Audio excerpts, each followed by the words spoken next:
my mom planted the seed in my head when I was a young boy. She said, son, one day you'll grow up and change the razor business. And here you are. And here I am. Always listen to your mother. No, of course not.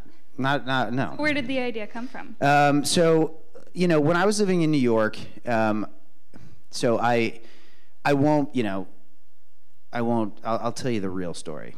Okay? We want the real story. The real story is I was always frustrated at how much razors cost, okay? I'd gone to the store, and I hated that fucking razor fortress where you have to find the guy with the key. They're always doing something else, and it's just a huge pain in the ass. And not only that, even in New York City where there's a Duane Reade on every corner, you still have to, you know, and I would walk right by Duane Reade on my way from my office to the subway. And I needed razors, and I would just hate going in there to get razors. And razors only, because you go through razors, right? It's a perishable product. And so for years, I hated it. And then it was so expensive, and I was like, why is it so expensive? Now, that was just kind of an embedded frustration for me, right? That was not, and then I wasn't like, I'm going to take action on this, you know, on this injustice. And then, like, this is the crazy part. And, you know, anybody that says that luck isn't a part of their journey is lying to you.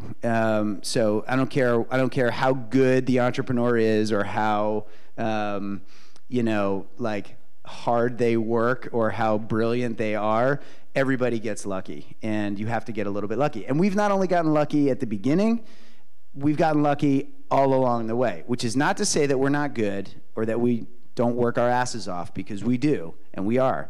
But you got to get a little lucky. So I think the stroke of luck, the serendipity for me happened at a holiday party where my friend's wife's father, who knew that I had .com experience, knew that I had done a couple e-commerce projects, came up to me at a holiday party, and he was like one of these guys that, you know, like bought a lot of stuff wholesale in Asia and would like sell it to people.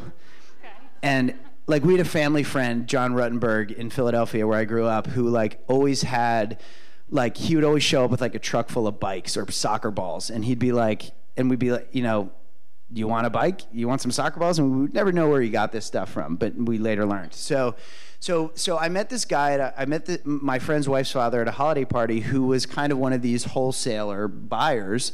And he said to me, oh, I have some, you know, I have a couple things in the warehouse. Maybe you can help me sell them on the internet. And one of those things was cake slicers shaped like the actual wedge of cake, so that you don't have to suffer the injustice of actually slicing twice to get your piece of cake. You can just slice once with the cake slicer.